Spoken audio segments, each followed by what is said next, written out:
Summers అయితే వచ్చేసాయి. మెయిన్‌గా ఆవకాయలో బెల్లపావ అంటే నాకు చాలా ఇష్టము. మీలో ఎంతమందికి బెల్లపావ ఇష్టము? అండ్ మీ సైడ్ ఏమంటారో నాకు కామెంట్ సెక్షన్‌లో చెప్పండి. దీని ప్రొసీజర్ చాలా ఈజీ. మ్యాంగోస్‌ని ఇలా క్యూబ్స్ లాగా కట్ చేసేసుకొని అండ్ దీనికి మంచిగా ఆయిల్ పడుతుందనమాట. సో ఫస్ట్ అయితే ఆయిల్‌ని ప్రీ హీట్ చేసేసుకొని పెట్టుకోవాలి. దాంట్లో ఏంటంటే మెంతులు, జీలకర్ర, ఇంగువ ఇది వేసుకోవాలి. వేసుకున్న తర్వాత బెల్లం ఎంత సరిపోతుందో అంత వేసుకోవాలన్నమాట.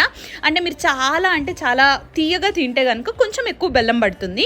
సో ఇదైతే పిల్లలకి మెయిన్ ఫేవరెట్. సో బెల్లం వేసుకున్న తర్వాత స్టవ్ ఆఫ్ చేసి పక్కన పెట్టేసేయాలి. సో నూనె వేడికి బెల్లం అంతా కరిగిపోతుంది.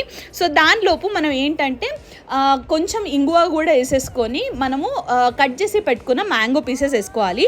పర్సనల్గా ఇదైతే నాకు ఫేవరెట్. పిల్లలు కూడా చాలా ఇష్టపడి తింటారు. నియర్లీ మీకు ఇది ఒక 6 to 7 months ఉంటుంది. అంతసేపు కూడా ఉండదు.